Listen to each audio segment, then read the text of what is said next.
SMP Negeri 2 Kota Bekasi, Jawa Barat membuka sekolah tatap muka Selasa pagi. Namun sejumlah orang tua siswa mengaku lebih banyak memilih belajar mengajar dengan metode daring atau secara online, seperti Titin dan Yuli. Keduanya mengaku anaknya berada di kelas 7 dan lebih memilih metode belajar mengajar dengan online. Mereka khawatir jika melakukan belajar mengajar dengan metode tatap muka, anaknya tertular COVID-19. Sementara pihak sekolah mengaku selama belajar di sekolah memberlakukan aturan protokol kesehatan dengan sangat ketat. Daring aja sih. Emang kenapa, Bu? Soalnya ya masih dalam proses corona begini, takut. Iya, soalnya kemarin juga kan ada yang sekolah di Bandung itu kan katanya kena semua. Sementara kayaknya dari dulu deh. Soalnya kayaknya ya kondisi kayak gini kayaknya belum siap gitu. Pihak sekolah SMP Negeri 2 Kota Bekasi memberikan 3 pilihan metode pembelajaran, yaitu dengan daring, luring, serta kombinasi. Untuk kombinasi, pihak sekolah akan melakukan proses belajar mengajar sehari daring dan sehari tatap muka. Metode ini dirasa lebih tepat untuk proses belajar mengajar untuk para siswa yang orang tuanya merasa khawatir. Terima kasih pemirsa, Anda masih bersama kami di Suara Jakarta dan saat ini sudah bergabung bersama saya di program Suara Jakarta yaitu Ibu Rini Purwanti selaku Guru Madrasah Ibtidaiyah Negeri 22 Jakarta Utara. Halo Ibu Rini, apa kabar? Ya, halo Mbak, Alhamdulillah kabarnya baik. Terkait nanti rencana tahun ajaran baru menggunakan pembelajaran jarak jauh. Yang Kemendikbud juga mengatakan ini akan dilakukan permanen hingga Desember nanti seperti itu. Nah kalau Ibu Rini ini kan sebagai guru merasakan selama pandemi ini dengan melakukan pembelajaran daring sejauh ini bagaimana Bu? Kalau sebagai guru itu berarti ekstra gitu ya, ekstra dari apa yang kita lakukan setiap hari. Kalau biasanya normal itu kan kita mulai aktivitas di sekolah dari 6:30 sampai jam 1.30 kalau di madrasah untuk proses pembelajaran gitu ya.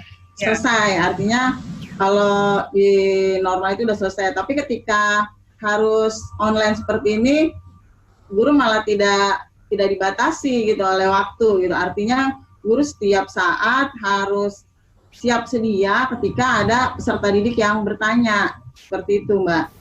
Jadi harus online seperti itu selalu ya Bu ya, standby jika ada anak yang ingin pembelajarannya mengalami kesulitan. Nah kalau dari orang tua sendiri, adakah Bu sejauh ini komplain seperti itu, keluhan kepada pihak guru tentang pembelajaran daring ini?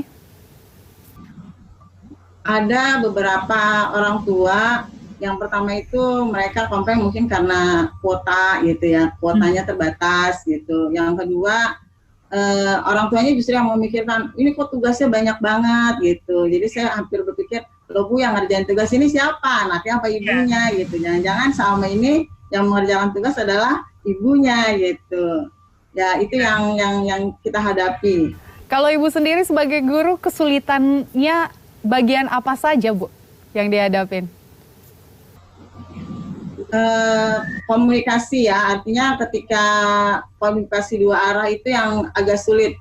Kalau normal itu kan kita bisa langsung dengan anak, jadi apa yang mereka tanya kita bisa langsung menjelaskan. Kalau dengan online ini terbatas gitu, mungkin harus menggunakan Zoom meeting atau menggunakan WA, tapi itu buat saya agak terjeda gitu, tidak bisa langsung cepat gitu. Iya, nah kan ini kalau rencana dari pemerintah sebenarnya Kemendikbud juga sudah mengatakan bahwa rencananya hingga Desember nanti menggunakan pembelajaran jarak jauh daring. Menurut Ibu, apakah ini cukup efektif dilakukan?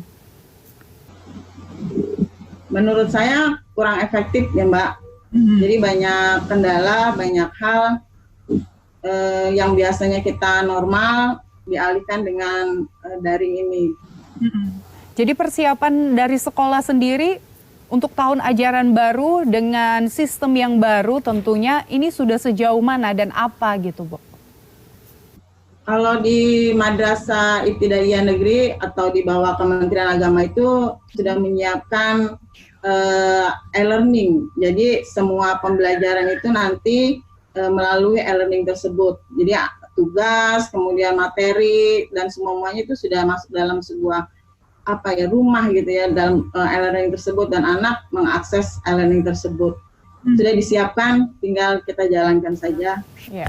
Ibu, kan kalau dalam kondisi daring seperti ini tidak menutup kemungkinan ada saja keluarga yang merasa fasilitasnya kurang memadain seperti itu. Ada cerita kah Bu selama pandemi ini pembelajarannya seperti apa dari kekurangan-kekurangan fasilitas yang dialami oleh siswa-siswa di sekolah Ibu?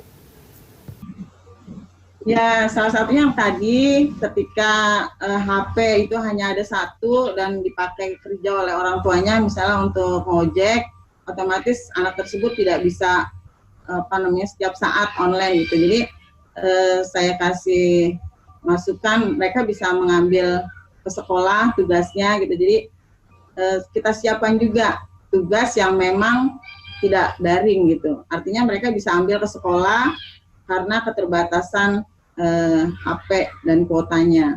Yang bisa diambil ke sekolah itu contohnya seperti apa? Apakah meminjam laptop dari sekolah, handphone dari sekolah, atau bagaimana Bu? Paling kita berikan tugas dan materi saja. Tugas dan materi, kecuali ketika ujian, kemarin kan sempat juga ujian, itu kan harus menggunakan HP atau laptop. Ada beberapa anak yang jaringannya kurang bagus di tempatnya, itu kita minta udah datang ke sekolah gitu, tapi nggak semua, hanya 1-2 anak saja. Ibu, sekolah kan ada namanya bantuan operasional siswa, BOS. Nah, ini apakah BOS ini, bantuan ini diterima oleh siswa pada saat pandemi saat ini, dan bentuknya seperti apa? Kalau untuk saat ini saya belum paham ya Mbak, soalnya itu kan langsung berhubungan dengan bendahara sekolah dan kepala sekolah, jadi informasi itu belum sampai ke kami guru-guru tentang BOS itu seperti apa ke depannya. Ada bantuan seperti pulsa tidak kepada siswa-siswa? Untuk saat ini belum ada. Masih belum ada juga, berarti siswa mengupayakan sendiri untuk proses belajar mengajar daring tersebut ya Bu ya? Iya, betul Mbak. Ibu, kalau kita lihat kalau proses belajar mengajar daring ini kan kebanyakan memang anak full di rumah, tidak bertatap wajah dengan guru, otomatis mereka tidak ke sekolah. Nah, untuk pembayaran uang sekolahnya ini bagaimana Bu? Apakah tetap full atau sudah ada kebijakan dari sekolah bayar beberapa gitu? Karena kita di madrasah negeri, jadi kan mereka gratis ya. Jadi peserta didik itu tidak dikenai biaya apapun. Jadi tidak ada biaya apapun untuk sekolah di madrasah. Baik. Dan untuk Ibu Rini Purwanti, untuk guru-guru semua, kan guru-guru sekarang harus menggunakan internet seperti itu ya Bu. Berarti ekstra juga untuk pembelian kuota dan pulsa. Nah, dari sekolah ada bantuan juga ke guru-guru kah Bu? Atau upaya sendiri juga hingga saat ini? Ya, untuk saat ini sih belum ada bantuan dari sekolah. Jadi ya semua kita pakai dari dana masing-masing saja. Pakai dana masing-masing hingga sejauh ini ya Bu ya? Kita hitung ongkos transport ke sekolah Mbak. Digunakan buat beli pulsa kuota. Iya, Bu, kan kalau belajar sebenarnya ada namanya pembentukan karakter kepada anak-anak. Nah, kalau kita lihat dengan proses daring itu, apakah memungkinkan sebenarnya, Bu? Bisa saja, itu perlu bantuan dan pengawasan dari orang tua. Jadi artinya ada kegiatan pembiasaan yang kita instruksikan kepada peserta didik dan mereka harus lakukan. Itu di bawah pengawasan orang tua dan kita minta laporannya dalam bentuk foto misalnya seperti itu. Jadi memang harus ditekankan kejujuran dan kemandirian kepada peserta didik juga orang tua. Contohnya bagaimana Bu untuk pembentukan karakter ini untuk kepada orang tua dan mengarahkan anaknya supaya bisa tetap sesuai dengan pengajaran yang diharapkan oleh sekolah?